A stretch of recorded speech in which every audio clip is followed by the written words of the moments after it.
in defensively. And we get a stop going in the half. 1, 2, 3. Attack, attack, attack.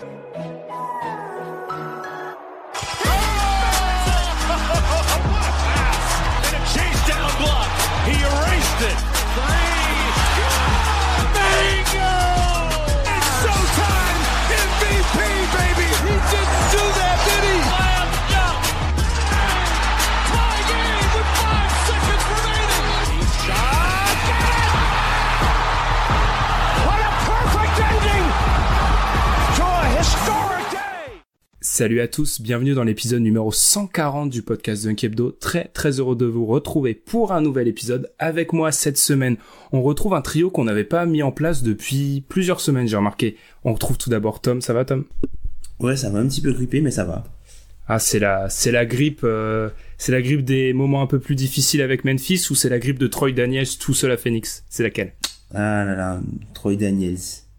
Heureusement maintenant il joue. Un peu de joie sur le parquet de Phoenix. Oh, je pense qu'il n'y a pas beaucoup de monde qui considère Troy Daniels comme de la joie. C'est ça. Ouais. Et on a Pierre, ça va Pierre ? Ouais, salut Ben, salut tout le monde, ça va. Pierre qui a publié un nouvel épisode du Ross & Roll consacré à Russell Westbrook, et j'ai envie de dire, qui d'autre sur Russell Westbrook que l'homme qui aimerait prendre la place d'un des enfants de Russell Westbrook à l'intérieur de la maison du joueur de foot. Est-ce que c'est une bonne promo, Pierre ? Ouais, c'est Ou peut-être même prendre la place de sa femme. Non, ça on sait pas. Peut-être pas non plus. Mais être en contact proche avec l'homme, ce serait intéressant. Ouais, donc Pierre a publié un épisode sur Russell Westbrook qui permettra, même si on sait que Pierre adore Westbrook, ça permettra un peu de dissiper certaines... Il y a des mythes autour de Westbrook, et c'est un joueur avec lequel on a un peu du mal à parler avec raison, objectivité, et Pierre a réussi à le faire. Donc bravo à toi Pierre. Cette semaine, alors là moi je vous l'ai dit en off, c'est un sujet, on prend des risques, on va parler des sophomores, les joueurs donc de deuxième année de la draft 2017 qui connaissent globalement pour certains, on va voir est-ce que c'est le cas vraiment pour tout le monde, et déjà la réponse est non, une deuxième saison assez difficile, des top joueurs qui sont pas vraiment en forme, des têtes d'affiche qui sont un petit peu plus en difficulté que durant leur saison rookie. On va revenir à peu près pendant notre sujet principal, une grosse 40aine de minutes sur ce que font les sophomores dans leur deuxième année. Et comme je vous l'ai dit, Pierre et Tom, c'est un sujet hyper risqué parce qu'on va s'attaquer à plein de fanbase. C'est pas une attaque, hein, mais on va souvent parler des jeunes joueurs des fanbase, c'est un petit peu risqué. Donc moi, je vous préviens, je sens le risque. Dans l'overtime, on va parler du licenciement de Fred Hoiberg. Enfin, je vous avoue que ça faisait des années qu'on pensait que ça allait arriver. On va en parler cette semaine. On vous rappelle, comme chaque semaine, de nous suivre sur les réseaux sociaux comme Facebook ou Twitter, de vous abonner à l'émission sur les plateformes où vous l'écoutez, comme Spotify, par exemple. Spotify, où de nombreuses personnes ont en fait partagé le fait que le podcast Dunk Hebdo était le plus écouté dans leur bilan de l'année Spotify. On vous en remercie. Et puis on vous rappelle aussi de nous noter sur iTunes et de vous abonner sur YouTube pour le profil tous les mercredis soirs. Nous on se retrouve dans quelques secondes, juste après la pause, pour se pencher sur le début de saison des sophomores. Vous écoutez le podcast Dunk Hebdo. Retrouvez-nous sur toutes les plateformes d'écoute comme SoundCloud, iTunes ou Podcast Addict, ainsi que sur les réseaux sociaux comme Facebook ou Twitter.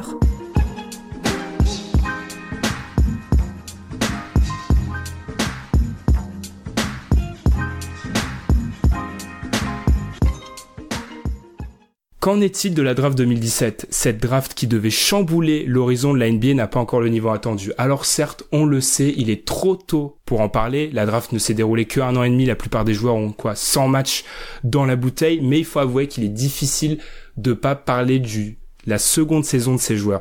Prenons par exemple l'exemple de Markelle Fultz, le numéro 1 incontesté de la draft. Il n'a que 33 matchs joués depuis qu'il est entré dans la ligue. Fultz qui faisait partie de ce quintet de meneurs avec Lonzo Ball, De'Aaron Fox, Frank Ntilikina, Dennis Smith qui devait retourner la ligue. 1 an et demi après, le meilleur joueur de ce quintet, c'est De'Aaron Fox, bien malin celui qui l'aurait deviné.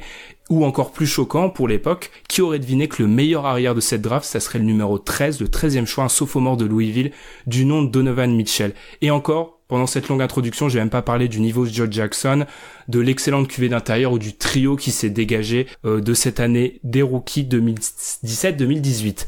Pierre, il y a beaucoup de choses à discuter, mais avant de tirer un bilan, on va peut-être parler de l'actualité. c'est-à-dire du niveau actuel de la plupart de ces rookies, sans revenir sur ce qu'ils ont fait en comparaison avec leur première année. Et ce qu'on peut dire, c'est qu'à globalement, à part quelques belles exceptions, toi et moi on avait parlé de De'Aaron Fox il y a quelques semaines, c'est plutôt difficile pour la plupart. Non, c'est complètement vrai. La plupart des meneurs déjà sont en difficulté. Il y en a plusieurs qui jouent de moins en moins. Il y en a qui sont sur des bases d'un trade. Il y en a qui ont dû s'adapter à différentes situations. Et même le Mitchell, Simmons et Tatum de l'année dernière marche un petit peu moins bien cette année. Donc la plupart sont pas face à un mur, c'est loin de là, mais connaissent un petit peu plus de difficultés sur ce début de deuxième année.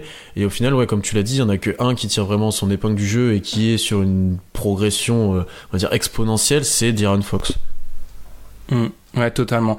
Tom, même bilan, on est vraiment sur des têtes d'affiche, les têtes d'affiche d'il y a 1 an et demi, qui sont toutes pour la plupart en difficulté à l'exception de De'Aaron Fox et peut-être quelques joueurs derrière qui tirent leur épingle du jeu, mais eux beaucoup moins médiatisés.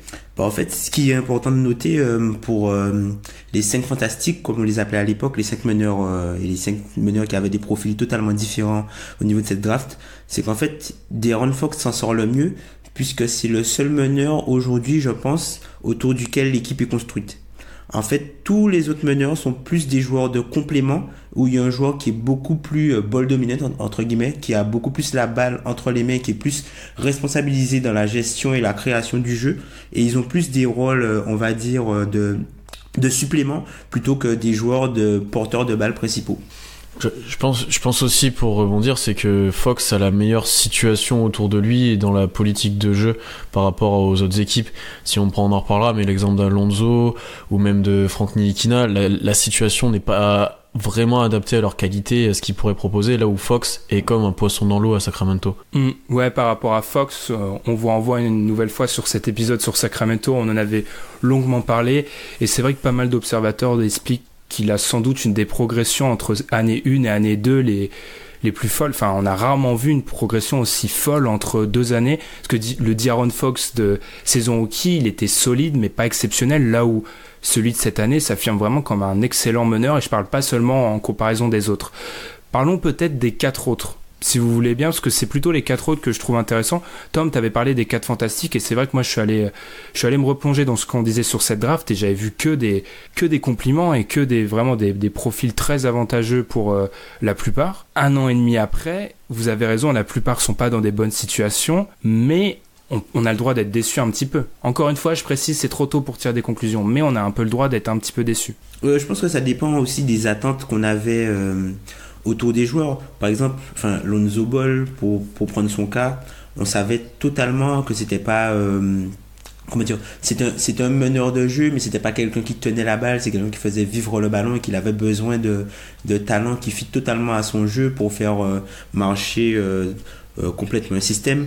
Il est plutôt utilisé comme l'an dernier, c'est quelque chose qui a souvent été remonté notamment par Adrien, que je salue, que en fait Walton le faisait jouer comme un joueur de pick and roll, puisque alors que Lonzo c'est pas vraiment un joueur de pick and roll, en fait c'est un joueur qui fait vivre le ballon, qui est très intelligent, très collectif. Il y a aussi Dennis Smith qui lui totalement à l'opposé de Lonzo Ball, qui est un gros mangeur de ballon, mais du coup qui avait une sélection de tir plutôt limite l'an dernier, et aujourd'hui il doit évoluer aux côtés de Luka Doncic, qui pour l'instant l'association se passe bien pour lui en termes d'efficacité, mais je suis pas certain qu'il soit très à l'aise avec ce qui se passe là-bas.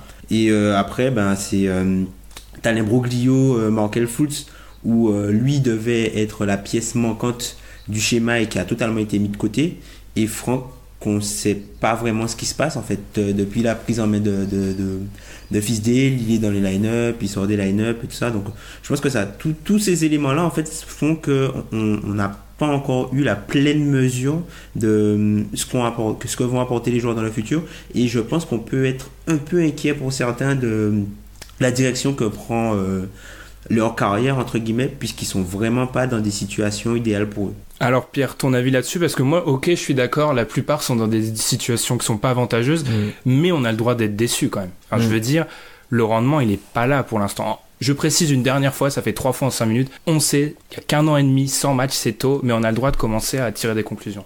Bah ouais, si je prends l'exemple déjà d'un Lonzo, il a de moins en moins la balle en main, il a moins de temps de jeu que l'année dernière, il a un rôle beaucoup moindre en fait, et il a eu quelques petites blessures qui l'ont empêché de revenir à 100%, et j'ai l'impression qu'en fait du coup tu peux pas le juger, tu peux pas voir s'il a réellement progressé, parce que le juger sur son tir alors qu'il manque de rythme et qui est du coup la moindre responsabilité, c'est dur. Sur capacité de création aussi, tu peux pas trop le juger parce que t'as LeBron à côté, et là où il est intéressant, où il reste intéressant, c'est sur quand l'équipe des Lakers court, quand lui il trouve des passes assez spectaculaires parfois, même défensivement je pense que ça peut être un bon joueur, mais les Lakers défendent jamais. Du coup tu te dis, est-ce que ce joueur là, qu'est-ce qu'il vaut vraiment en fait, parce qu'il est dans un groupe qui est complètement à l'opposé de ce que pourraient être ses qualités en fait, et je vais pas dire que LeBron a arrêté complètement sa progression, mais c'est un petit peu le cas en fait. Et après, par rapport à, si je dois revenir sur Dennis Smith, je trouve quand même que cette année, il se polie un petit peu, là où il était très brut l'année dernière. Il progresse sur son tir, j'ai l'impression, il progresse sur ses choix offensifs. Le fait d'avoir peut-être Doncic à côté de lui, même si ça lui prend des ballons, ça l'aide aussi des fois à se gérer un petit peu mieux.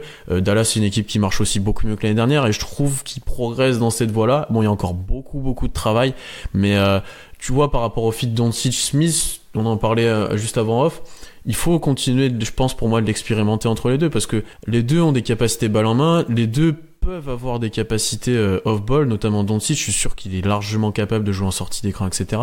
Donc je me dis pourquoi pas le tenter, et que les deux sont assez complémentaires, et ça pourrait le faire. Je suis plutôt d'accord sur, et là je retourne ma veste ou je change d'avis, j'avais dit ça il y a 2 semaines, et en travaillant un peu le dossier Dennis Smith, je pense qu'il y a une complémentarité qui peut se faire. Alors, ça sera jamais parfait, le fit sera jamais idéal, mais Dennis Smith a amélioré ses pourcentages de réussite en catch and shoot, donc c'est pas mal, 36%, c'est pas élite, mais tu peux vivre là-dessus.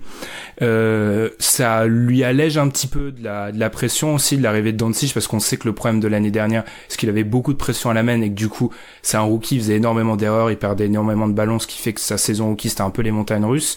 Là, il a toujours ce problème de perte de balles, mais l'association est possible. Là où Lonzo, je rejoins Pierre, c'est quand même assez difficile de le juger, même si, et là c'est mon combat que je continuerai jusqu'à la fin de ma vie, son shoot n'est pas au rendez-vous, c'était totalement prévu, je comprends pas qu'on puisse nous vendre à un moment Lonzo Ball comme un shooter. Je comprends qu'il est pas dans une situation parfaite pour qu'on puisse le juger, mais on voit toujours que c'est pas un shooter, c'est vraiment un joueur qui doit avoir la balle dans les mains et dans une équipe qui joue rapidement. Le problème, c'est qu'il a LeBron qui l'entrave, donc c'est plus difficile pour lui. C'est là où je suis un peu d'accord avec vous deux. C'est difficile, oui, ils ont pas des situations favorables, mais quand même, il y a des rendements qui sont pas là. Markelle Fultz, c'est pas entièrement de sa faute, parce qu'on sait pas trop ce qui se passe autour de lui, mais on peut être que déçu. On savait, tous ceux qui ont suivi la draft avaient d'énormes espoirs pour lui. À l'heure actuelle, il paye pas. À l'heure actuelle, c'est un flop total. Il voit même pas le terrain.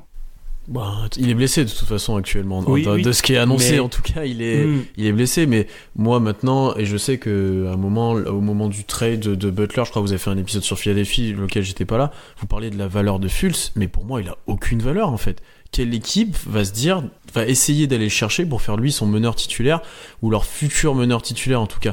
Franchement, à l'heure actuelle, il a pour moi quasiment aucune valeur. Quelle équipe serait capable d'envoyer un premier tour contre lui? Je pense personne, parce que il a trop d'antécédents maintenant de blessures, il y a trop d'imbroglio autour de est-ce que c'est réel, qu'est-ce qui se passe en fait autour de ce joueur, est-ce qu'il va pouvoir revenir un jour à 100%? Alors je veux bien que des fois par flash il ait montré des capacités de drive, des capacités en défense, mais c'est largement insuffisant de par l'attente que tu peux avoir vis-à-vis de lui. Donc pour moi il a plus aucune valeur ce joueur là en fait. Ouais, tu m'as convaincu là-dessus. J'étais avec Alan et Tom, mais tu m'as convaincu. Je me mets à la place d'un JM, j'ai énormément de mal à trader. Enfin, quand tu dis aucune valeur, on se comprend, c'est-à-dire qu'il va ramener des seconds tours. Il a plus la valeur de ce qu'il était. En fait, sa valeur c'est totalement dépréciée, puisque tout ce qui faisait son attrait, c'est-à-dire cette capacité à shooter après dribble, puisque Markelle Fultz au moment de sa draft, c'est un joueur qui est beaucoup plus à l'aise sur du shoot à 3 points après dribble qu'en catch and shoot, ce qui est c'est quelque chose qui est vraiment pas commode et qui est une qualité très appréciable.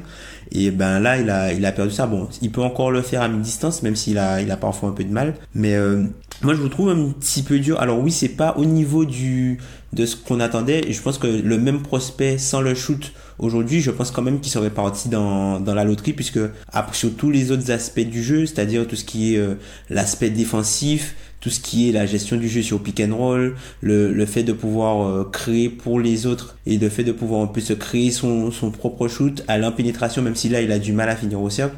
Je pense que c'est quand même quelque chose qui aurait pu attirer, même s'il avait pas le shoot. Alors oui, il aurait pas été le numéro 1 de très loin comme ça a été le cas, et comme il était vu par rapport à tous ses antécédents et tout ce qu'il avait fait avant, mais je pense qu'il aurait quand même été dans le range entre guillemets de Donovan Mitchell, quoi. Je suis pas trop d'accord avec ça, moi, parce que les derniers matchs que Fultz joue, bien qu'ils soient peut-être intéressants sur pick and roll, les défenseurs le respectent même pas, en fait. Ils défendent à 4 mètres. C'est encore pire que ce qu'on avait un moment avec Rajon Rondo, parce que il a tellement pas de tir que tu vis, vas-y, tire. Et lui, il ose même pas tirer. Et du coup, tout le processus de création qui s'engendre derrière, il y a rien, en fait, parce que ils défendent à 5 contre 4 joueurs. Du coup, indirectement, il est négatif en attaque pour moi sur cet aspect-là. Alors, quand t'es capable de le servir sans ballon, etc., avec les joueurs dominants qu'avait Philadelphie, très bien. Mais une fois qu'il a la balle en main, c'est quand même assez catastrophique, quoi. Et quand tu cherches un meneur qui peut pas avoir la balle en main, je me demande quelle équipe va aller le chercher, hein. Parce que même des joueurs comme Russell Westbrook, qui a jamais eu un bon tir à 3 points, ils sont respectés. Les joueurs sortent sur lui. Là, on était à un point où le joueur défendait à 4 mètres. Et pour moi, ça, tu peux pas parier ton avenir sur un joueur qui va être défendu comme ça. Après, il est encore très jeune, hein. Enfin, ce qui a été dit, c'est qu'il a une TOS. Enfin, j'ai pas l'acronyme. Enfin, je crois que c'est ça l'acronyme, mais j'ai pas la formulation exacte. C'est quelque chose où il peut y avoir de la rééducation possible, enfin de la rééducation musculaire. Donc à voir. Après, c'est un gars qui a que 20 ans, qui sait, peut-être dans 4-5 ans, il va peut-être revenir à pas forcément au niveau auquel il était quand il était prospect, mais il peut devenir un joueur décent, quoi. J'espère vraiment. Franchement, ça serait un gâchis, mais actuellement, à part avoir demandé son transfert à un moment, c'est tout ce qu'il a fait, quoi. Pierre, il m'a complètement convaincu à ce niveau-là. Non, mais c'est vrai. Je trouve aussi, Tom, tu parlais de position à la draft. C'est quand même le cas classique du numéro 1 de la draft qui a beaucoup de crédit, parce que Markelle Fultz, il est 25. Enfin, c'est pas le même discours. Il est hors de la ligue. Ouais, il est 25 avec ce talent-là. Je dis pas, il est 25 avec ce talent-là et ses limites qu'il a montré actuellement. Il a pas le même crédit, et il aurait même pas le même crédit à l'heure actuelle. Ouais, donc à voir. C'est sûr qu'on souhaite, on le dit aussi ça, parce que bien sûr on va nous le dire, on souhaite de malheur à personne, mais c'est vrai que Fultz, c'est triste, et on espère qu'il puisse devenir un bon joueur NBA comme il devait l'être, mais et je faisais partie des optimistes au début, mais là ça commence à faire vraiment vraiment beaucoup, et j'ai pas abandonné, mais je me demande comment ça va finir cette histoire là, en fait.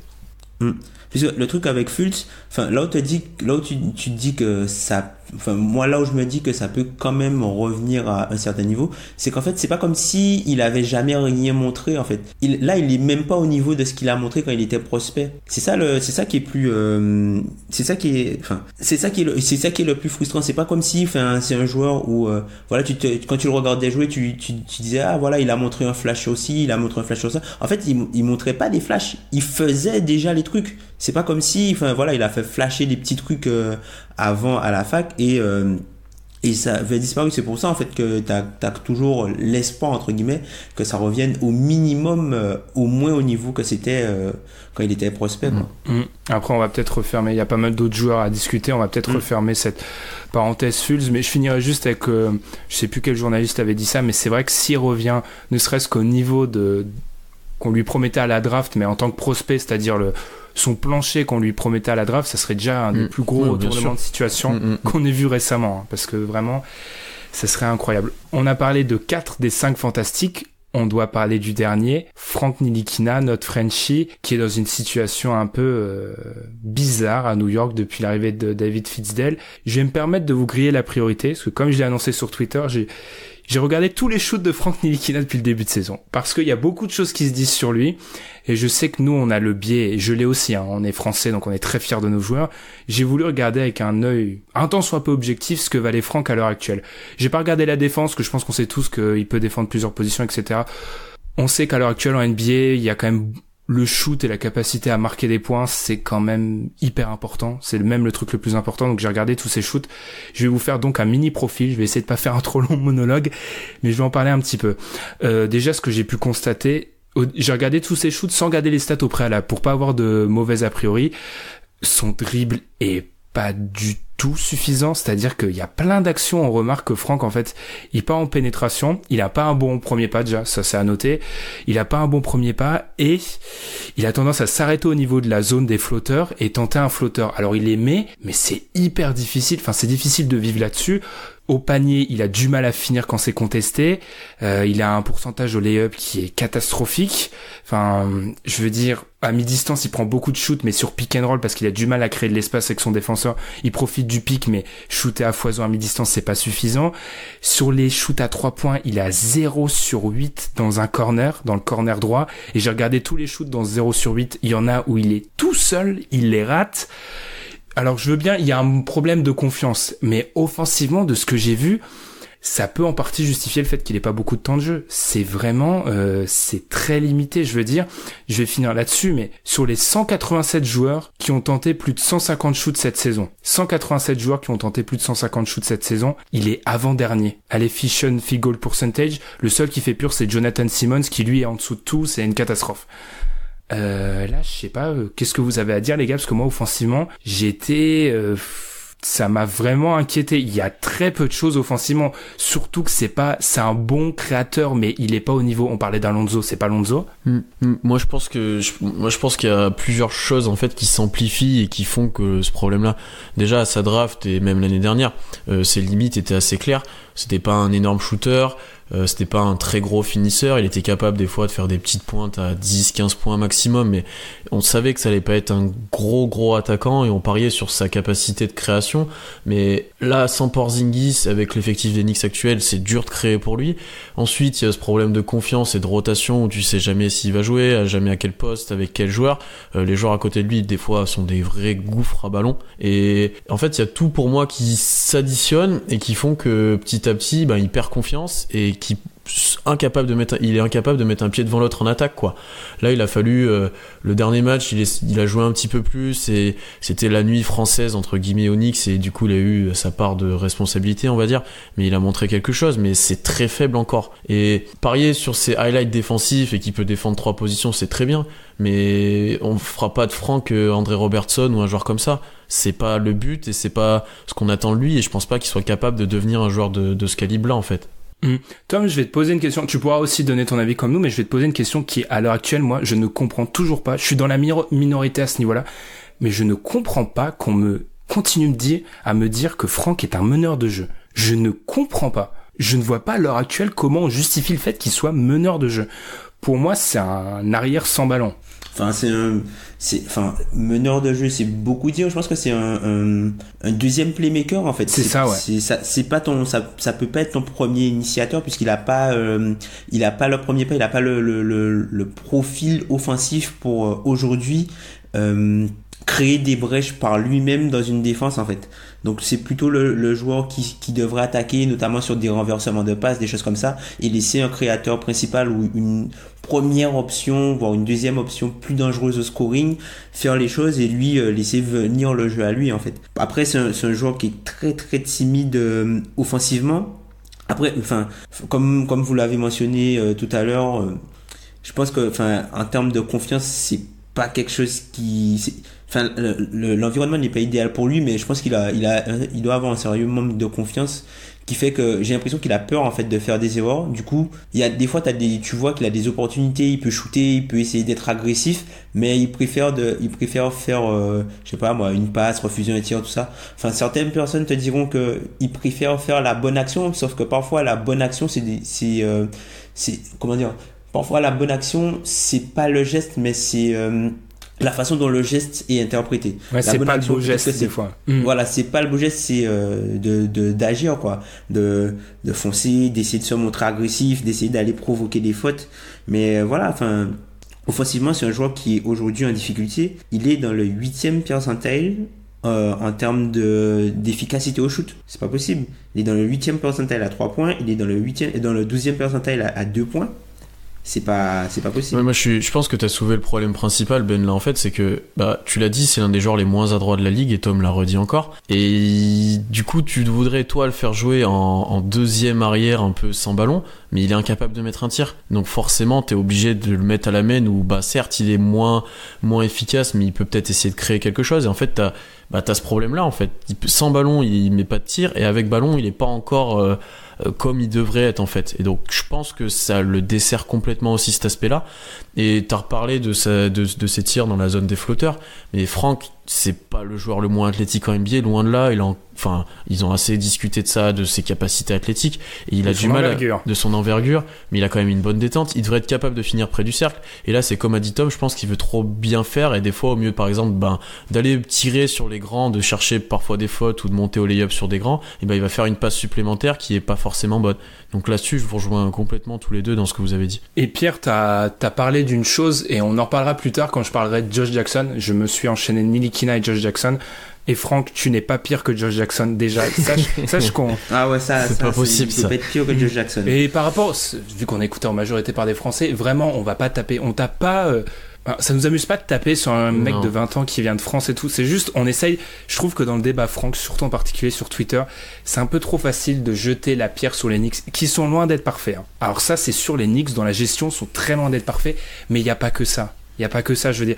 Franchement, si les Knicks faisaient n'importe quoi avec Franck, je peux vous dire qu'il y aurait déjà pas mal d'équipes qui auraient appelé et Franck serait peut-être déjà dans une autre équipe. S'il y avait vraiment un talent exceptionnel que les Knicks n'arrivent pas à polir. Et par rapport à ça, Pierre, j'ai dit que j'allais en parler par rapport à Josh Jackson. C'est un article de The Ringer qui faisait un comparatif Josh Jackson et Justin Winslow. En fait, c'est des joueurs qui, loin du ballon, ne servent pas à grand chose, et qui, pour leur développement, doivent plutôt avoir le ballon dans les mains, mais quand ils ont le ballon dans les mains, c'est pas bon. Ils sont pas assez bons. Ils sont pas assez bons. Et Franck, à ce stade, c'est pas encore au niveau de Josh Jackson, heureusement, mais lui, par contre, on en parlera plus tard, mais... Le vandale. Mais c'est pas bon pour les Knicks, en fait. C'est pour ça on crie... Je lis souvent comme quoi Moudia du temps de jeu ou Burke. Oui, mais ils marquent des points. Ils marquent des camions de points, eux. Alors certes, c'est pas... Ils font pas vivre l'attaque, c'est pas beau. Alors ça, je suis totalement d'accord avec tous ceux qui peuvent dire ça, mais il marque des points. Là où Franck, Tom a donné les stats, je l'ai fait aussi, il ne marque pas de points. Donc forcément, t'es un meneur, tu marques pas de points, t'es pas trop... Et puis honnêtement, quand ta concurrence c'est Meudier, Trier, Burke, ouais, qui font pas une passe, ils sont incapables de mettre du jeu en place, et c'est qu'à un moment donné t'as pas prouvé aussi avant. Enfin, sans tirer sur sur Franck, mais c'est qu'à un moment donné tu dois être capable d'être au-dessus de ces joueurs-là, en fait, de par tes capacités, sinon c'est pas possible. Moi j'ai l'impression qu'il lui arrive un peu ce qui lui arrive à Dragan Bender à Phoenix, en fait. C'est-à-dire que autour de lui, t'as tellement de joueurs qui vampirisent un petit peu tout, que peut-être qu'il, tu vois, c'est même pas qu'il n'ose pas s'affirmer, mais il est pas dans, enfin, j'ai l'impression qu'il y a un problème de culture, en fait. J'ai l'impression qu'il y a un peu ça, tu vois. Parce que quand tu regardes les Knicks, t'as l'impression de voir, des mecs qui font des try-out, en fait. T'as l'impression de voir, c'est ça, chaque arrière prend le ballon, il essaye de faire un truc, il n'y a pas forcément de jeu, collectif, c'est poussif, tout ça, et puis... il n'y a pas de défense non plus. Tu vois, là où Franck pourrait s'exprimer, il n'y en a pas. Ouais. Il n'y a pas de défense. Et après, je me demande, est-ce que, par exemple, si Porzingis était là, par exemple, si t'as Hardaway et Porzingis qui sont là, est-ce que c'est pas plus intéressant d'avoir un Franck entre ces deux joueurs-là que d'avoir, par exemple, les mecs comme Moudier, Trier ou même Triber, quoi. Parce que les gens aussi pointaient du doigt le fait que Franck est meilleur quand il y a Porzingis. Par exemple, sur le début de saison l'année dernière. Mais je tiens à rappeler un truc parce que c'est bien beau, et je ne veux pas taper sur Franck, mais c'est bien beau de rappeler le contexte quand on veut appuyer sa cause, mais faut le rappeler dans tous les cas. Au début de saison de l'année dernière, Porzingis il marche sur l'eau. Je veux dire, comme toutes les saisons. Avant Noël. Je sais pas à partir de janvier après janvier. Je sais pas ce qui se passe à Noël, mais il y a un problème avec Porzingis. Mais ça aide aussi. Enfin, quand t'as un joueur au niveau de Porzingis début de saison dernière, ça a aidé Franck. Donc à voir. Après, moi je dis à l'heure actuelle, pour moi c'est un joueur qui doit jouer loin du ballon, comme l'a dit Tom, deuxième playmaker. Il faut juste qu'il travaille énormément sur son tir.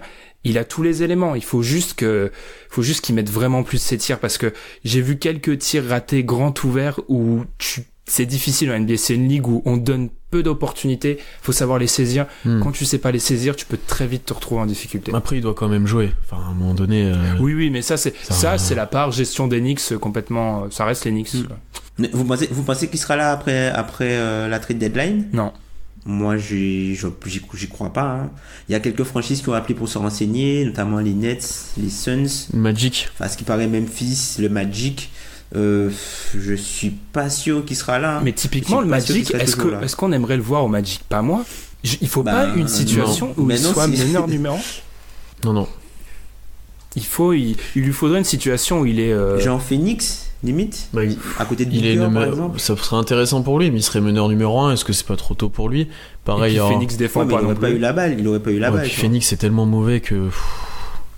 Bref. Ouais, je préfère quand même le voir à Orlando, tu vois, parce que t'as Vucevic qui est très fort actuellement, t'as Fournier à côté, tu vois, t'as des joueurs plus expérimentés. Il y a une identité défensive aussi. Et t'as des joueurs plus expérimentés offensivement et peut-être un peu plus propres, même Gordon, qu'il pourra peut-être un peu plus s'exprimer dans cet environnement-là, quoi. C'est quoi la meilleure équipe pour lui si on enlève tout, par exemple? Si on enlève les notions de qui peut transférer pour lui? C'est une équipe avec un meneur qui... Indiana, quoi? Peut-être Indiana, non? Peut-être, parce que Oladipo a énormément la balle. Indiana, il joue pas. Indiana, il joue pas actuellement, Franck. Je suis désolé, les gars. Non, puisque même Aaron Holiday joue pas. Alors qu'il est plutôt bon. T'as Oladipo, Collison, Evans et Joseph. Nikina, il joue pas. Ouais. Après, si on parle plus de profil, le profil qu'il lui faut à ses côtés, c'est un meneur dominant offensivement très fort, mais qui peut-être est pas le plus dominant en défense. Là-dessus, c'est Booker, c'est assez intéressant le combo des deux. Mais Phoenix, c'est Lillard. Ouais, ou Lillard. S'il y avait pas McCollum. Ouais, mais attends, mais c'est McCollum. Oui, mais en gros, si on parle même pas des coéquipiers à côté du meneur, en termes de profil, si on parle par juste exemple, du en mec termes de qui doit profil, être à côté de lui, c'est Lillard. Ça classe la barre assez haute. Par contre, envoyez-le partout sauf à Washington, quoi. C'est juste ça. Ah, ça c'est une catastrophe. Ah ouais, ça. Oh là là. Bref, on va enchaîner. Parce qu'on a encore, on s'étale, mais on a encore pas mal de choses à dire. On va revenir peut-être sur les 3 fantastiques. On a volontairement décidé de pas parler d'eux en premier parce qu'ils tirent souvent la couverture et pas toujours à juste titre parce qu'il y a des joueurs, alors certes on est pas mal négatifs depuis le début, mais il y a des joueurs intéressants. Revenons un peu sur le trio Tatum, Mitchell, Simmons. On parle beaucoup des Celtics et Tatum, je vous propose que ce soit sur lui qu'on passe le moins de temps. Pierre, je sais pas, tu veux parler de qui en fait des 3? Bon, tu vois, si on commence par Tatum, mais très rapidement, moi c'est juste une chose, c'est que au début de saison, il avait une moins responsabilité que l'année dernière, au scoring, j'entends, et ça l'a un peu desservi, et l'attaque des Celtics était un peu en berne, et là il y a eu des changements dans le 5 majeur, et je pense que petit à petit les Celtics vont avoir peut-être un jeu un peu plus direct où Kyrie et lui auront plus de ballons, et il aura beaucoup plus de possibilités de scoring, et je pense pas qu'il est dégraissé, je pense qu'il est à son niveau et que ça va revenir petit à petit. Juste le truc à souligner, c'est qu'il prend que des tirs à mi-distance, quoi, et 41% de ses tirs c'est des pull-ups, et je trouve ça beaucoup trop pour ce joueur là qui est capable d'aller au cercle et qui est très adroit à 3 points, enfin en tout cas qui est adroit à 3 points. Je trouve ça un peu gâcher son talent, et j'espère que c'est pas dû aux entraînements de Kobe qui sont je dirai rien après, qui sont voilà. Voilà, ils sont voilà, ça n'a pas besoin de rajouter. Tom, sur Tatum aussi, rapidement, je suis globalement d'accord avec ce que tu as dit, Pierre. Il y a sélection moins bonne, il est attendu par les défenses, rôle à comprendre, c'est beaucoup de choses. Pour Kylian Tatum, ça fait beaucoup. Tom? Non, mais je pense que l'an dernier, au début de saison, il jouait plus comme un autoporteur avec la possibilité d'attaquer les close-out. Donc du coup, il avait une sélection de tirs qui était beaucoup plus analytique. Et en début de saison, moi j'avais l'impression de revoir un peu Joe Johnson. C'est-à-dire qu'un joueur qui est assez fin techniquement, mais qui est tellement sûr en fait de son fait technique qu'il prend pas qui se testait en fait. J'ai l'impression qu'il a beaucoup le fait qu'il ait beaucoup travaillé avec Kobe pendant l'été, je pense qu'il voulait un peu faire un statement et montrer tout ce qu'il avait fait et toute sa panoplie. Malheureusement, ça s'est traduit par une perte d'efficacité, et depuis le match de Phoenix, je crois, où il avait été benché, Boston gagne le match de peu, mais bon, gagner de peu contre Phoenix, après il y a perdre contre Phoenix, mais gagner de peu contre Phoenix, c'est pas forcément très glorieux. Et en fait depuis ce match là, tu revois un autre Tatum, il y a quelque chose il est un petit peu revenu à ce qu'il faisait l'an dernier. Donc je pense qu'il est sur la bonne voie et que au fur et à mesure de la saison, il va continuer à progresser, quoi. Enchaînons sur Mitchell, je vais en parler un peu parce que j'ai fait le profil de Derek Favors qui a pas assez de vues, allez le voir, parce que les 4 autres ils en ont plus, ça m'énerve. Derek Favors, ça vous intéresse pas. Alors Mitchell, moi je maintiens ce que j'ai dit rapidement dès la dernière fois on a parlé d'Utah. En gros, il prend les mêmes shoots, il les met moins bien parce que les défenses l'attendent plus et que Utah est moins bon, Rubio met moins de shoots. En fait, c'est le même joueur, juste un peu moins en réussite. Et attendu par les défenses. Je vois pas vraiment de différence dans le jeu de Donovan Mitchell. C'est juste qu'il était complètement indécent en fin de saison dernière. Mais je pense que les attentes ont augmenté aussi. Je pense que, ouais. Plus que les attentes, je pense que le fait que Rubio mette pas dedans, ça l'aide pas du tout. Ouais. Mais ça on l'avait. Autant on se tape souvent dessus. On n'hésite pas à dire quand on avait tort, faut aussi dire quand on avait raison.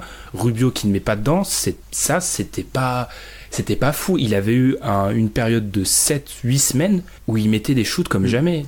Moi, ça me surprenait qu'un vétéran tout d'un coup se mette à tirer à ce niveau-là. Puisque tu vois, quand t'as le combo Exum et Rubio, c'est compliqué en fait quand ces joueurs-là ne mettent pas dedans. Déjà que ce sont pas des joueurs qui sont labellisés shooters ou que les défenses craignent.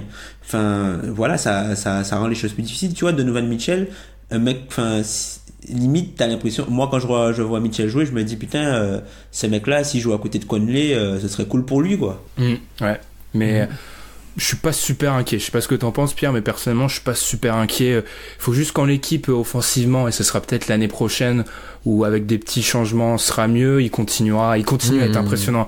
Il y a des séquences où il est très très très fort. Non, je pense qu'il subit aussi le départ très moyen d'Utah, qui est moins dominant défensivement, qui galère beaucoup plus en attaque parce qu'il y a beaucoup moins d'adresse que l'année dernière, et du coup il a beaucoup le ballon en main, il doit prendre beaucoup de tirs imprévisibles, il doit beaucoup créer pour les autres, et du coup il est moins adroit indirectement, il subit un petit peu peut-être de fatigue, il a été blessé fin de saison dernière un petit peu, donc voilà, mais je m'inquiète pas trop sur son profil, et je pense aussi les gens avaient des attentes par rapport à lui qui devait progresser encore, et qui devait progresser notamment sur sa création pour les autres, mais je pense que pour l'instant c'est un scoreur. Il a pas encore, même s'il progresse petit à petit, tu le vois sur certaines situations où il trouve des bonnes passes, c'est pas encore un très bon passeur, et je pense qu'il le deviendra que très tardivement, surtout qu'il y a Rubio à côté de lui, et si Rubio met pas de tir, il faut au moins qu'il fasse des bonnes passes.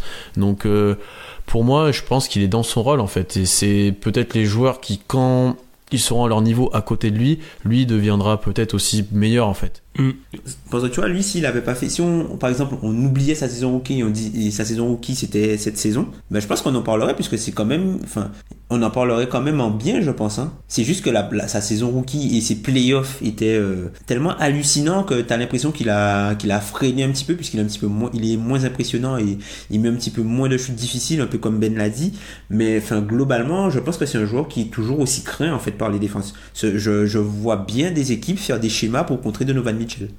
Mais totalement. Et d'ailleurs, juste un dernier point sur Mitchell, je pense que ça montre que lui, il a passé, peut-être pas Tatum, mais lui, il a vraiment passé un cap, parce qu'en fait, on lui met tout sur le dos. C'est-à-dire qu'à l'heure actuelle, on lit Utah, le problème, c'est Mitchell, il prend des mauvais shoots. C'est pas ça le problème d'Utah. Pour moi, c'est pas ça.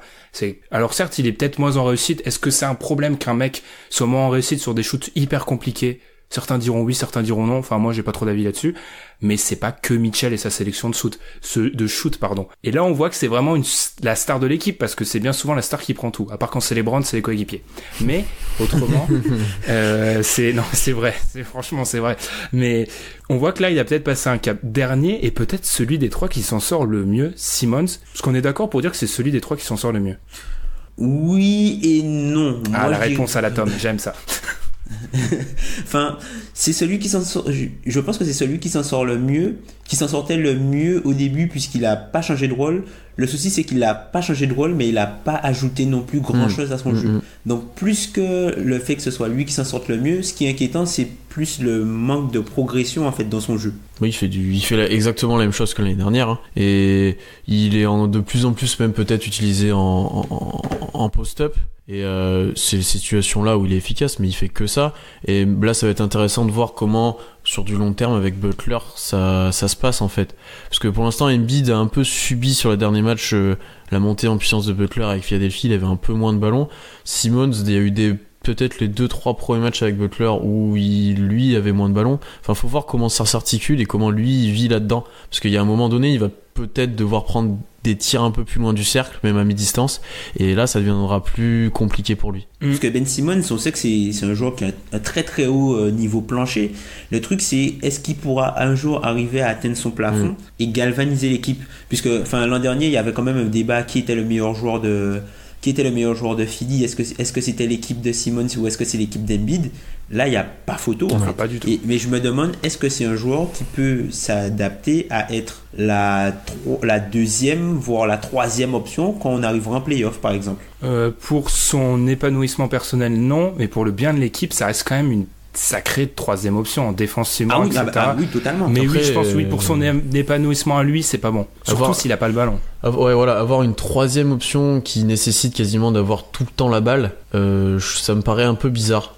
Enfin, c'est le genre d'équipe qu'on aura. Enfin, je sais pas si on a l'exemple d'une équipe dans ce genre-là, en fait, où ton gars qui a la balle en main quasiment tout le temps, et ben c'est ta troisième option. Je trouve ça assez compliqué. Et comme tu l'as dit, Tom, je sais pas à quel moment il sera vraiment sublimé, parce que maintenant qu'il y a Embiid et Butler, il y aura plus vraiment de line-up pour l'instant où il est entouré que de shooters. Et c'est là où l'année dernière, on l'a vu en playoff, il est le plus à l'aise en fait. Et est-ce qu'il va s'adapter à ces situations-là? Bon, c'est la grande question. Oui. Le truc, c'est que la façon dont on peut le maximiser, l'histoire des shooters, tout ça, lui, en fait, ce qui fait sa grande force, c'est pouvoir trouver les joueurs sous transition. C'est-à-dire qu'il capte le rebond et puis il a une vision de jeu et des capacités techniques et des capacités athlétiques qui lui permettent d'être monstrueux en fait sur transition et sur tout ce qui est jeu rapide. Le souci, c'est qu'en playoff, il n'y a pas énormément de transition et de jeu rapide. Les équipes sont beaucoup plus précautionneuses à couper en fait tout ce qui est transition et jeu rapide.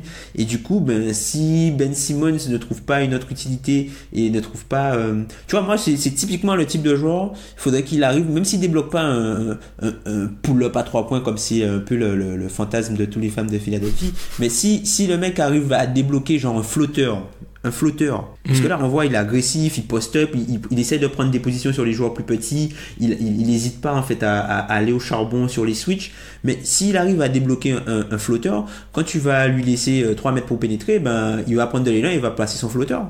Ouais, ça serait bien qu'il y ait un peu de développement à ce niveau-là. On va refermer parce que le temps s'égrène et on a encore quelques autres joueurs à placer, mais oui, c'est vrai qu'en fait la limite, on a l'impression qu'il arrive au stade où le seul truc qui peut vraiment évoluer, s'il change pas de situation, c'est son armada offensive, son scoring. Parce que le reste, on a l'impression qu'il est à 99 partout. Enfin, c'est pas le cas, mais on a l'impression qu'il est déjà à peu près excellent partout. C'est vraiment les qualités offensives qui doivent évoluer. Et moi, ça m'a fait rigoler parce qu'en regardant les stats de l'ensemble, en fait, sur Basketball Reference, de l'ensemble de la classe de rookie, il y a un carré blanc vide. C'est dans la colonne pourcentage à 3 points Ben Simmons. C'est la seule du tableau de tous les joueurs où il y a un vide. Ça m'a fait un petit peu rigoler parce que tu vois, tu te dis c'est quand même dingue ça. On va peut-être enchaîner par d'autres joueurs parce que là on a parlé un peu des têtes d'affiche.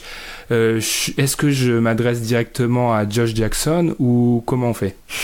Comme vous voulez. Je sais pas, parce que faut pas oublier que c'est quand même le troisième, c'est-à-dire qu'on a parlé de tous les joueurs avant lui pour l'instant. Faut commencer par une petite dédicace à Alan qui l'appelle Josh Jackson PER tour de draft, un truc comme ça, parce que Josh Jackson a le PER de son tour de draft. Oui, c'est vrai, grosse dédicace, c'est vrai.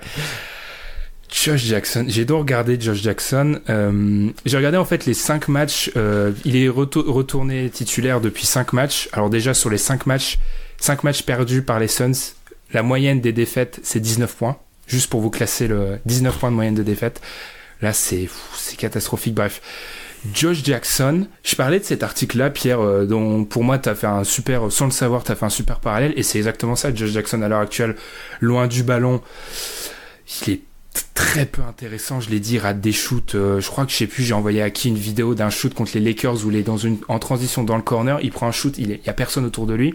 LeBron qui attend le rebond sous le panier, il ne touche même pas le panier dans le corner. C'est compliqué.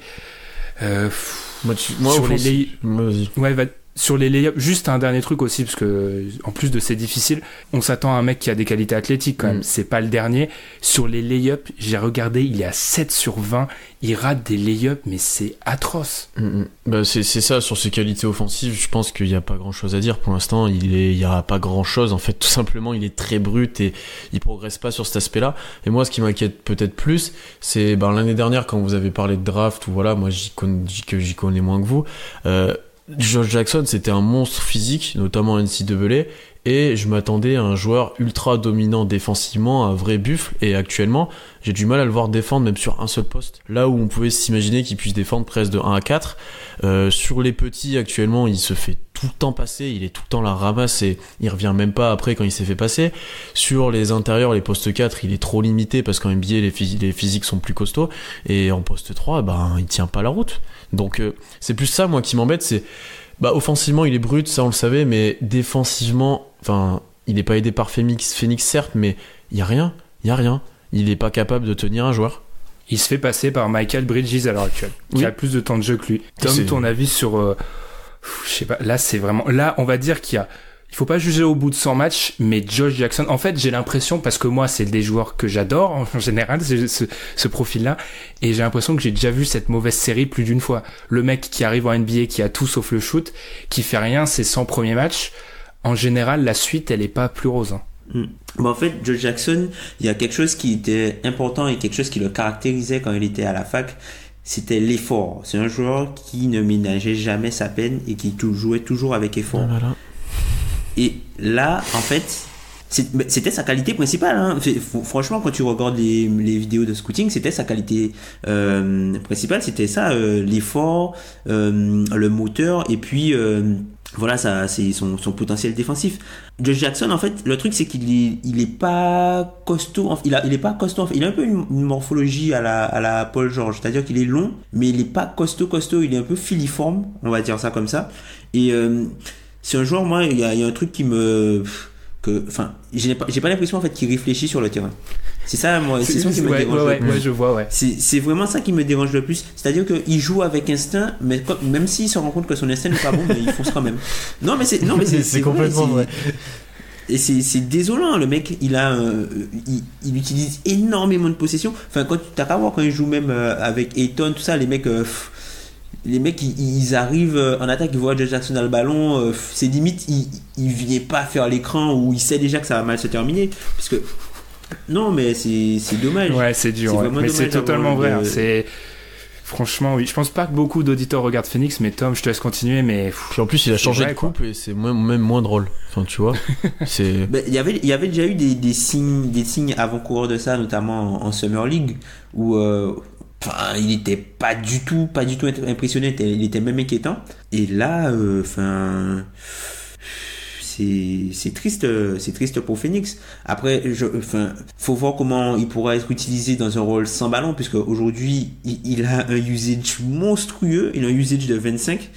Il a un usage monstrueux, un usage de 25, mais il est dans le 6e percentile à l'efficacité. Donc, c'est pas possible. Mais c'est intenable. Si tu compares son usage et que tu compares les mecs qui ont un usage égal ou supérieur au sien, c'est celui de loin qui a le pire pourcentage au shoot. C'est-à-dire qu'il use des possessions à rater des shoots.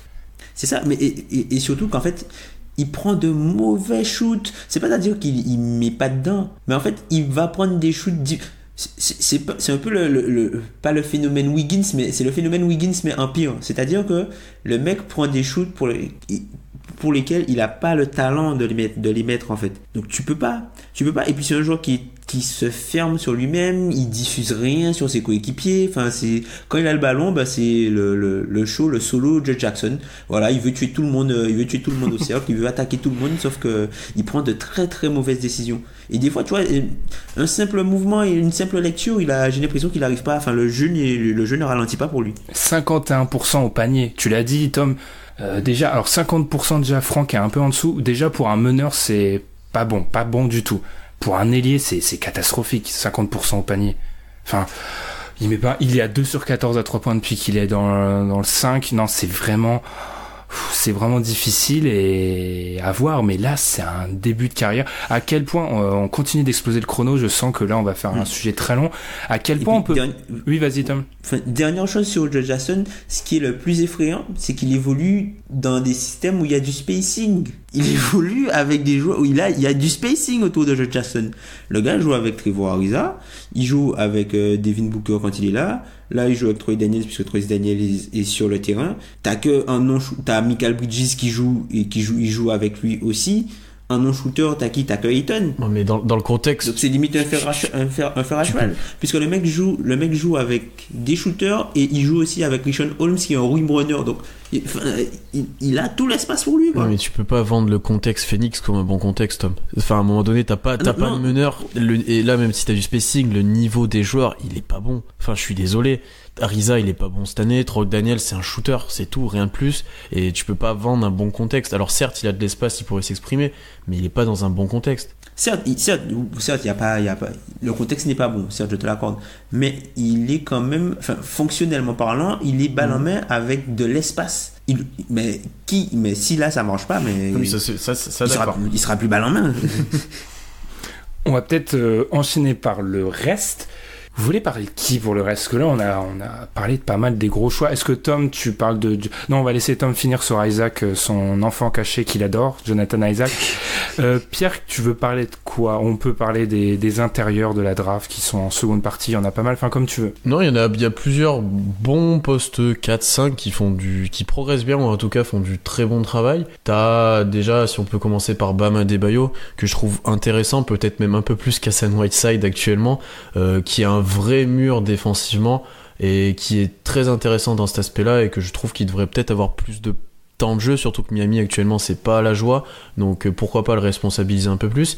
Il y en a un que j'aime bien et qui est peut-être moins coté que certains autres, c'est Zach Collins à Portland, qui a encore pas énormément de temps de jeu et de responsabilité, mais sur certains passages, que ça soit défensivement ou offensivement, se montre vraiment pas mal. Il y a plusieurs actions là que j'ai pu voir de Portland où il défend plutôt bien sur pick and roll. Il a un tir qui pourrait être intéressant pour cette équipe là, et je trouve qu'il devrait jouer plus. Et après t'as les deux Jarrett qui sont très très intéressants, Jarrett Collins et Jarrett Allen, qui pour moi John Collins, excusez-moi. C'est les deux Collins qui t'ont perturbé. Les deux Collins, ouais, je croyais que c'était Jarrett. Non, c'est les deux Collins, et qui sont très intéressants et qui, dans la NBA moderne, pourraient être des très bons postes 5, je pense. Non, John Collins, il est lancé, il est dur à stopper. Il saute partout, il est très électrisant. Non, enfin, et même OG, tu vois, OG qui est intéressant. Alors, il est un petit peu moins en vue que l'an dernier, puisque Toronto fait quelque chose de très intéressant collectivement, dont il fait partie, mais c'est plus un maillon de la chaîne que un des joueurs principaux de cette chaîne-là. Enfin, c'est un joueur, voilà, tu sens qu'il aura un avenir dans la ligue, qu'il est pas sans intérêt. T'as aussi Kyle Kuzma qui, pour là où il a été drafté, et même Josh Hart, pour là où ils ont été draftés, certes, Kuzma qui est un peu vu comme joueur surcoté par rapport à son apport offensif et par rapport à sa valeur dans une équipe, notamment parce qu'il score une tonne de points, et Josh Hart de l'autre côté qui est plus lui le nouveau entre guillemets, le nouveau Gary Harris entre guillemets. Donc t'as des joueurs comme ça qui certes qui ont été draftés loin, mais qui apportent un peu à leur équipe, et c'est pas mal, et ça change de certains joueurs qui sont peut-être hors de la ligue. Par exemple Justin Patton, on sait pas. DJ Wilson, je suis très inquiet pour sa situation. 81 minutes jouées, les deux joueurs que tu as cités, Tom, DJ Wilson, Justin Patton, les deux, ça donne 81 minutes jouées depuis qu'ils sont dans la ligue. DJ Wilson, je suis incapable de te dire quel profil de joueur c'est, pour t'expliquer à quel point il a dû jouer. Moi, je peux te dire que j'aime bien sa coupe de cheveux. Ouais, il a une bonne coupe de cheveux. Mais ouais, c'est assez... Ouais, vous avez dit pas mal de trucs, je suis plutôt d'accord avec vous. Jarrett Allen, je confonds avec un joueur de football américain, bref. Il est franchement... alors sa free agency, lui, là on parle de joueur, la free agency ça sera dans 2-3 ans. À voir, parce que je le trouve vraiment super intéressant, et à voir si c'est pas lui. Par contre, il y a pas mal de joueurs des Nets qui voient leur valeur gonflé artificiellement parce qu'en fait ils jouent dans un endroit où ils ont plein de ballons. Lui, on sait déjà ce qu'il vaut. C'est le mec qui prend des rebonds, il est très bon défensivement dans la protection de la raquette, il demande très peu de ballons en attaque, c'est clairement un profil qui s'inscrit parfaitement dans ce qu'on fait actuellement. Non, c'est une bonne draft, et d'ailleurs je vais citer mon petit chouchou Thomas Bryant qui fait des choses avec les Wizards. Donc là les Lakers, j'ai jamais compris pourquoi ils l'ont laissé pour ensuite aller chercher Tyson Chandler. C'est l'un des seuls petits sourires côté Washington d'ailleurs, Thomas Bryant. Oui. Et qui franchement après il y a OG Anunoby qui fait aussi une saison bonne, mais même s'il a complètement changé de statut par rapport à l'année dernière avec l'arrivée de Kawhi et de Danny Green, mais tu vois aussi qu'il progresse petit à petit et qu'il diversifie un peu son jeu, je pense. Et lui, il sera toujours très intéressant, et je pense que si Toronto ne veut pas le garder ou ne peut pas le garder, il y a des équipes qui vont se jeter sur son profil en fait. Ouais, au final, c'était une draft assez profonde et assez complète, puisque t'as pas mal de joueurs qui, certes, ils sont pas. Enfin, tu sens qu'il y a quand même des choses intéressantes. Il y a ton petit protégé aussi, Terence Ferguson, ton ami Tiferg. Je sais pas si c'est mon protégé, mais. C'est Amidou son protégé. C'est Amidou Diallo le protégé. Dans le Rock'n'Roll, enfin, t'as Harry Giles qui était un petit peu en difficulté lors de son premier passage, qui est passé en D-League et qui ensuite est revenu dans l'équipe. Et après, même quand tu regardes au second tour, t'as du Jordan Bell avec l'histoire du pick et de cash consideration qui fait du bien aux Warriors, même si Kevon Looney est en train de lui passer devant un peu dans la rotation et dans le développement. T'as pas mal de joueurs. Moi, t'as Sterling Brown que j'aime bien, qui est à Milwaukee, qui là commence à récupérer du temps de jeu par rapport à. Enfin, il reprend du temps de jeu sur le rookie italien qui est arrivé, puisque DiVincenzo ne met plus un shoot dedans. Je crois qu'il est à 26% à 3 points, et du coup Sterling Brown il reprend de bonnes minutes, donc c'est assez intéressant. T'as Dillon Brooks côté Memphis qui est blessé, mais qui était un membre essentiel du bon début de saison. Et t'as même, on a parlé de New York, mais t'as Damien Dodson que moi j'ai beaucoup aimé. En fait, c'est un joueur qui n'a pas froid aux yeux du tout. C'est ce que j'ai vraiment aimé avec lui. C'est un peu un combo 2-3, mais le mec défensivement il est solide, offensivement il a pas peur d'attaquer les mecs, et tu vois que c'est un gars sur le terrain, c'est un joueur d'intangible, et moi j'aime beaucoup ça, les joueurs d'intangibles. Et d'ailleurs, juste par rapport à lui, preuve de la mauvaise gestion des Knicks qui est pour tous les joueurs, tu regardes son temps de jeu en fait. Il y a des matchs où il a pas joué alors qu'il était en bonne santé cette saison. Enfin, il a lui aussi. C'est très fluctuant. Il a été mis de côté à un moment. Il rejoue. Il est revenu de la rotation et il rejoue 20 minutes. C'est assez étrange à ce niveau-là. Et est-ce qu'on va laisser Tom finir avant que Tom fasse ça? Je sais pas si Tom t'as envie de faire un petit plaidoyer de Jonathan Isaac. Je veux juste vous poser une question. Alors je sais, elle est peut-être trop tôt même. Mais pour fermer la séquence, même si on sait qu'il faut attendre en général 4 ans pour juger une draft, moi c'est plutôt sur est-ce que cette draft va changer par rapport à votre vision de ce que vous attendez d'un prospect. Moi j'ai l'impression que c'est la draft qui a cimenté le fait que le shoot, il faut absolument regarder le shoot dans un prospect. Parce que si on commence à faire là, si on commence à lister les prospects dont on a parlé positivement et ceux négativement, il y a quand même dans beaucoup de cas, le fait de pas avoir de shoot, c'est quand même très très rédhibitoire. C'est vrai. Bah tu vois, tu parles de shoot et je me rends compte qu'on a oublié de mentionner Lauri Markkanen qui vient de revenir. Oui, c'est vrai. Qu'on parlera peut-être dans la séquence sur Fred Hoiberg après. Mais oui. Ouais, c'est ça, totalement. Qui lui, en parlant de shoot, qui se classe un peu dans la catégorie au-dessus. Donc, est-ce que ça cimente ça? Est-ce que c'est encore une de mes théories beaucoup trop tôt? Tu vois, je sais pas, parce que comme tu l'as dit, il y a des gars qui ont parié sur leur côté athlétique et le développement de leur tir petit à petit et qui arrivent pas, donc ça je suis d'accord avec toi. Mais t'as aussi des Malik Monk et des Luke Kennard qui peinent à confirmer encore pour l'instant, qui sont pas encore à 100%, alors que c'était les pseudo gros shooters. Les mèches courtes. Même si tu vois, mais Monk et Kennard, je vais quand même défendre ma théorie. Monk et Kennard, c'est ceux qui réalisent pas une mauvaise deuxième saison. Monk, il est largement meilleur.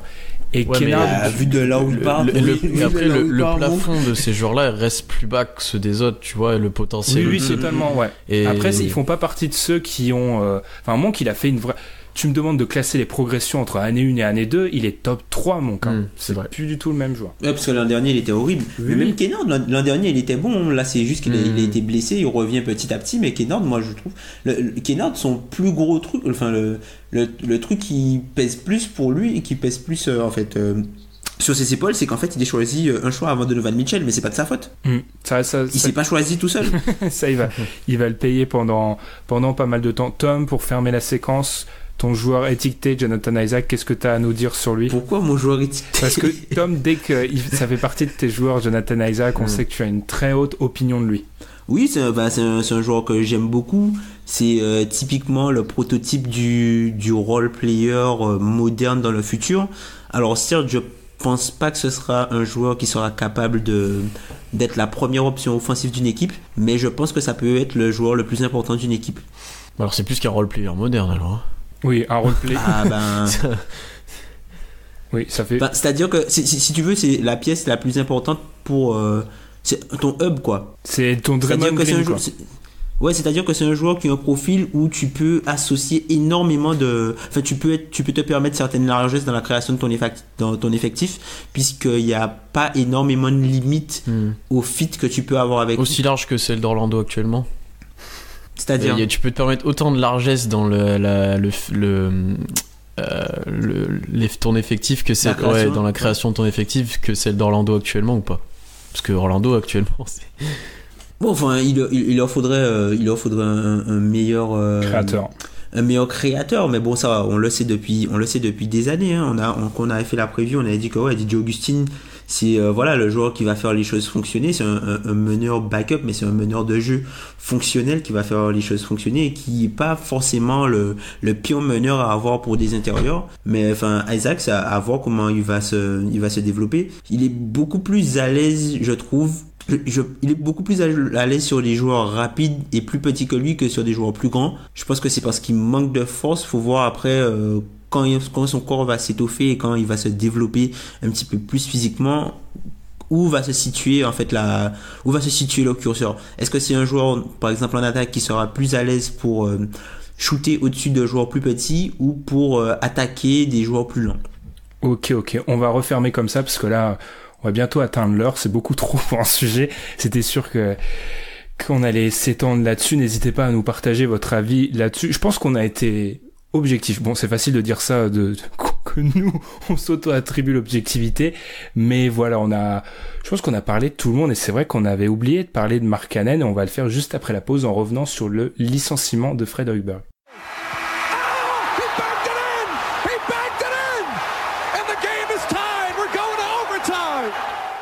On va finir cette émission en revenant longuement, plus ou moins longuement. On a déjà pas mal parlé sur les sophomores en parlant de Chicago.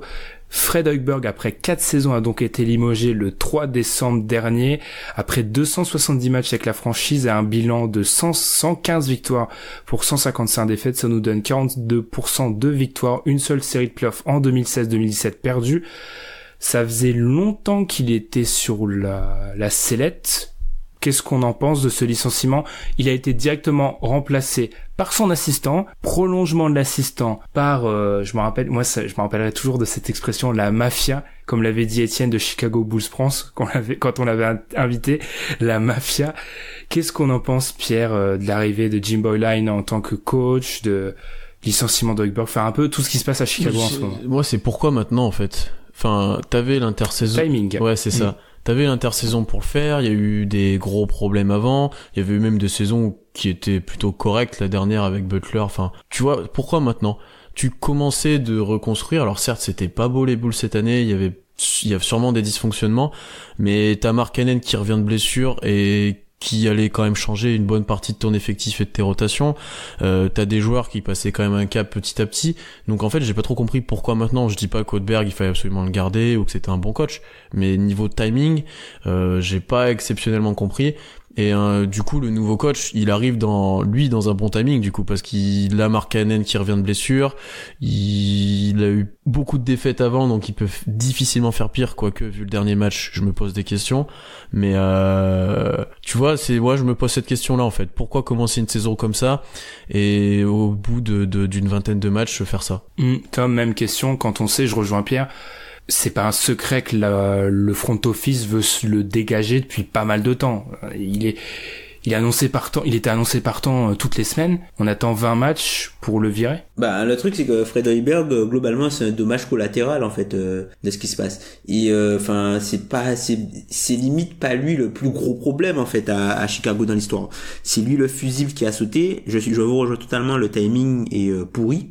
Je pense que, enfin, je pense qu'il y a pas grand chose qui a changé entre le début de la saison et le moment où il a été viré. J'ai pas le sentiment qu'il y ait quelque chose qui est changé. Bon, on peut parler des déclarations de Jabari Parker, enfin le fait qu'il y ait des problèmes de communication, ou même ce qui s'est passé avec Blackney, qui enfin c'est incroyable que ça puisse se passer sur un terrain NBA, ou même ce qui s'est passé avec Zach LaVine, entre guillemets, l'insubordination qui pouvait laisser présager que Fred Hoiberg n'avait plus la main sur l'effectif et les joueurs qui composaient cet effectif. Enfin, moi je suis un peu déçu, puisque le coach il a jamais eu ce pourquoi il a été engagé, en fait. Et je pense que on l'avait vu arriver un peu enfin Chicago voulait un peu en faire leur Brad Stevens ou leur Steve Kerr. C'est pas un coach qui est de cette trempe-là, mais je suis pas persuadé que ce soit le pire coach de l'NBA non plus, quoi. Il est dans l'espèce de ventre mou du coaching, et c'est dommage pour lui qu'il ait jamais eu vraiment la chance de pouvoir expérimenter tout ce qu'il avait montré, notamment à la fac, et surtout que là on lui enlève, il était privé de ses meilleurs joueurs, quoi. Voilà, il avait pas Markkanen, il avait pas Portis, il avait pas enfin, t'as Valentin qui est sur le carreau, t'as Chris Dunn aussi qui est sur le carreau, donc c'était très compliqué pour lui d'avoir de meilleurs résultats. Après, je te rejoins sur l'offre qu'on lui a fait. On lui a pas offert des joueurs qui adaptés à ce qu'il propose. C'est un coach, on le savait, offensif. Proposez-lui des joueurs offensifs. Alors, il a hérité du reliquat des Bulls du début des années 2010. Ça a explosé. Il a une équipe jeune en reconstruction. Ça a été difficile. Avec les jeunes, il aurait peut-être dû faire plus. J'écoutais un épisode du Full 48 de Howard Beck où il expliquait, avec un journaliste qui était à Chicago avant, dont j'ai oublié le nom, en fait c'était peut-être un coach un peu trop light, en fait, qu'il était l'inverse de Thibodeau à ce niveau-là. C'est vraiment un coach qui laissait beaucoup de liberté à ses joueurs, on l'a peut-être vu peut-être un peu trop, parce que tu peux peut-être faire ça à l'université, mais peut-être pas en NBA, ce qui explique les nombreux précédents qu'on a eu où en gros des joueurs des Bulls sont un petit peu fait leur loi, et c'est pas normal en NBA. Mais je suis d'accord avec toi, Tom, je pense pas que c'est un coach comme Tyronn Lue, même si c'est un meilleur coach que Tyronn Lue, bien sûr. Je pense que c'est des mecs sur qui on aime bien taper, mais fondamentalement ils sont pas mauvais. Ouais, mais il y a un truc que j'ai vu passer sur Twitter suite à son éviction, c'est comment tu juges Fred Hoiberg vu ses saisons. Moi je suis incapable de dire si c'est un bon coach ou pas, en fait. Mais que ça soit en play-off, que ça soit dans la formation haute, je suis pas capable de te le dire. Parce que si on retrace l'historique qu'il a eu, donc je l'ai dit, le reliquat de ces Bulls-là, il a eu un moment où il avait Wade, Rondo, Butler, et ensuite il a directement eu la reconstruction totale après le trade de Butler. Et le Wade, Rondo, Butler, il est pas loin de sortir les Celtics au premier tour des playoffs, hein. Bah ouais. Ouais. Il finit à 4-2, et si les blessures sont en leur faveur, enfin s'il y a pas de blessures, ils sont bien partis. Ouais, c'est vraiment difficile de le juger, ce coach-là. Je pense que c'est un coach qui aura quand même une autre expérience ailleurs. Je pense que quelqu'un ira le chercher, puisque, enfin, il a montré, à moins qu'il retourne en NCAA, ce qui, enfin, pourquoi pas, hein, vu que là, il aura un job beaucoup plus sécuritaire et avec potentiellement une meilleure aisance financière et plus d'emprise sur ce qui se passe. Mais je pense que c'est un coach qui pourrait avoir une nouvelle chance à NBA, quoi. Enfin, puisque c'est impossible de juger le mec. Ouais, totalement. Et d'ailleurs, on va continuer un petit peu à parler des Bulls, hein, vite fait, mais ce que j'ai trouvé marrant, c'est que Tom Haberstroh de NBC Sports maintenant a plutôt relayé le fait qu'il pourrait rebondir à Minnesota. Oui, à Minnesota.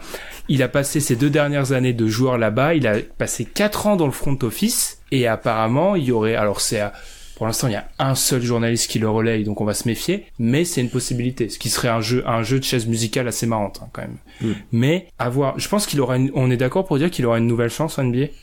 Moi, je pense que oui, hein. Écoute, certes, il y a du népotisme, mais je pense que oui. Je pense puisqu'on sait pas. Je pense que il a une certaine vision. enfin la vision pour laquelle il a été embauché, il n'a pas eu l'occasion de la mettre en place. Peut-être parce qu'il en avait pas les moyens, mais aussi peut-être parce qu'il peut pas. Mais aujourd'hui, on ne sait pas en fait. Donc je pense que c'est quelqu'un qui aura sa chance. Rien d'autre à rajouter sur les Bulls. Est-ce que on commence à s'énerver sur la campagne Zach LaVine est en train de devenir un super joueur NBA, ou on fait comme si rien ne se passait? C'est pas très vrai. On se base sur des progrès, sur ses finitions près du cercle, l'autre, mais on est loin d'un élite NBA encore. Et on est sur attaquant. Oui, on est dans un joueur qui prend 35 shoots dans une équipe sans ambition, et puis qui en met 17. Alors voilà, les bons soirs. Alors moi, je suis atterré de ce qu'on dit de Zach LaVine juste parce qu'il tourne à 25 points de moyenne. Je comprends pas. Mais de toute façon, dans cette équipe-là, faut bien que quelqu'un prenne les shoots, hein. Alors oui, il était tout seul, il y avait pas, il était tout seul, façon de parler. T'as Wendell Carter, mais Wendell Carter qui est pas un joueur, certes c'est un joueur qui est assez poli offensivement, mais c'est pas un joueur qui aura un énorme usage, qui va utiliser énormément de possession en attaque. C'est plus un attaquant, on va dire, opportuniste. T'as à côté Jabari Parker qui lui se bat pour un nouveau contrat, puisque je pense que là on se rend vraiment compte de la supercherie et il essaie de scorer un maximum de points quand il peut en scorer pour essayer de sauver son prochain contrat. Enfin, on est d'accord pour dire que l'option à 20 millions qu'il a la semaine prochaine. Mais Tom, son prochain contrat, moi je vais lui offrir des conseils, qui s'entraîne au chinois, parce que c'est son prochain contrat. C'est là que c'est la suite. Tu dis que en fait le débat qu'on a vu sur Milwaukee par rapport à Jabari, il aurait jamais dû avoir lieu, en fait, qu'on était très loin de se douter de la vérité sur lui. C'est ça. Et qu'ils ont fait un été on parle de leur move de ramener Budenholzer, mais ne pas signer Jabari. Au final, je sais pas si c'est pas plus fort, tu vois. Ouais, c'est peut-être le meilleur move de l'intersaison, ne pas signer Jabari Parker à 20 millions l'année. Ah ouais, mais c'est heureusement pour eux, Markkanen revient là, donc ils vont pouvoir essayer de contempler le joueur qui pourrait être la base de leur future reconstruction, en attendant de voir qui est-ce qu'ils pourront récupérer à la prochaine draft.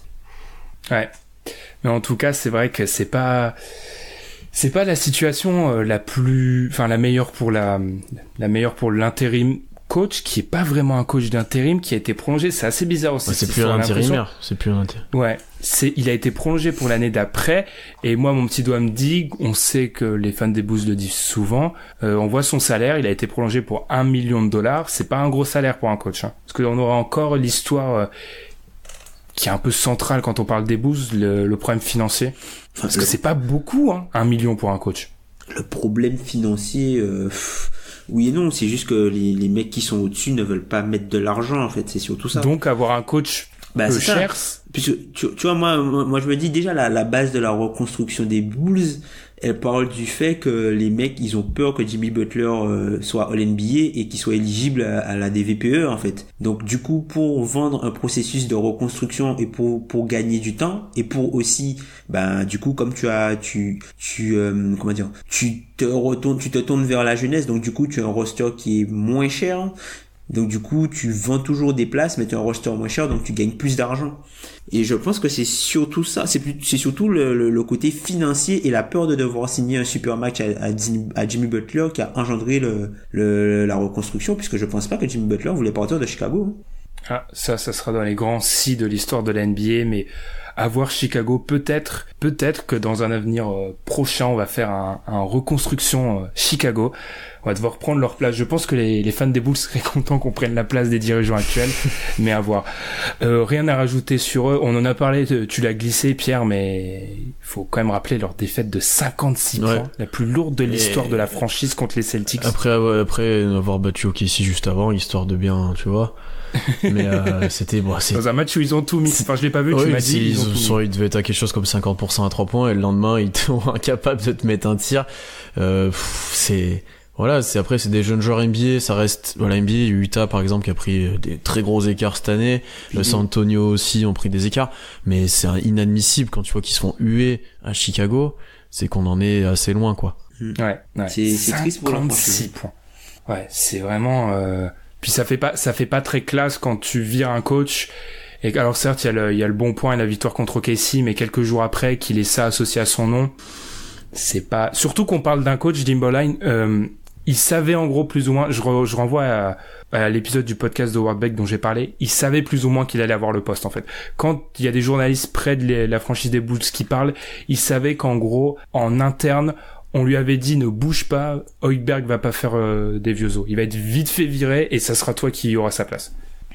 Donc ça la fout mal. Surtout que c'est le profil d'un coach que, encore une fois, je vous renvoie, c'était un super épisode. Apparemment, de ce qui se dit, c'est totalement l'inverse d'Hoiberg et ça serait plus un Thibodeau. C'est vraiment quelqu'un qui met un point d'orgue sur la discipline. Donc, vu l'effectif, ça peut être marrant. Ça va être drôle. C'est triste hein, pour les fans de Chicago. Après, voilà, c'est la deuxième année de leur reconstruction. Faut pas qu'ils soient pressés, quoi. Faut pas qu'ils soient pressés. Ils étaient encore en playoff il y a 2 ans. Donc voilà, ça prend du temps hein, la reconstruction. Hein. Ça, il s'est fait de cruelles défaites, de cruelles désillusions et parfois d'erreurs. Mais il faut qu'ils restent solides, quoi. Il faut qu'ils restent soudés et qu'ils supportent. Le truc, ils seront contents après quand l'équipe remontera. Je pense qu'on va conclure là-dessus. Rien à rajouter, peut-être pas sur les Bulls, mais qu'est-ce que vous avez quelque chose à dire, Pierre? On fait une nouvelle pub pour ton Rock'n'Roll. Tu sais que ça fait 1h30 que j'essaye de me rappeler du nom d'un des enfants de Russell Westbrook pour placer, plutôt que de dire que tu veux prendre la place d'un des enfants, placer son nom, mais j'y arrive pas.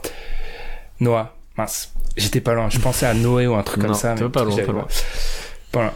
Vous avez rien à rajouter, donc du coup, je pense qu'on va conclure comme ça l'épisode numéro 140 du podcast Dunk Hebdo. Merci de nous avoir écoutés. N'hésitez pas à réagir sur les réseaux sociaux où on vous invite à nous suivre, mais aussi nous écouter sur les plateformes de podcast où on vous invite là aussi à vous abonner. N'oubliez pas les petites notes sur iTunes. Je pense à ceux qui ont laissé des notes sur iTunes depuis des mois, qui doivent en avoir marre. Ça doit être un calvaire pour eux de m'entendre répéter. Mais voilà, on remercie ceux qui l'ont fait. On invite ceux qui ne l'ont pas encore fait à le faire.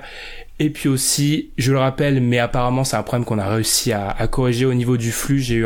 On a eu un commentaire sur iTunes, sur YouTube, par rapport à ça. Si vous remarquez que sur une des plateformes où vous écoutez le podcast, le flux n'est pas renouvelé depuis plusieurs semaines, c'est clairement que vous êtes sur une plateforme qui n'a pas mis à jour le podcast et qu'il faudrait peut-être penser à changer. C'est malheureux, mais c'est un peu comme ça. Ou sinon, retaper le nom du podcast et peut-être qu'il ressortira sous un nouveau flux. Bah, il y a certaines plateformes, Tom, on parle comme si on était entre nous en off. Il y en a certaines où ça ne marche même pas comme ça. Il y en a certaines où on n'est plus du tout mis à jour. Mais c'est pas les grosses, donc ça va. Enfin, ceux qui sont sur iTunes, Spotify, Podcast Addict, etc. Normalement, vous n'avez pas de problème.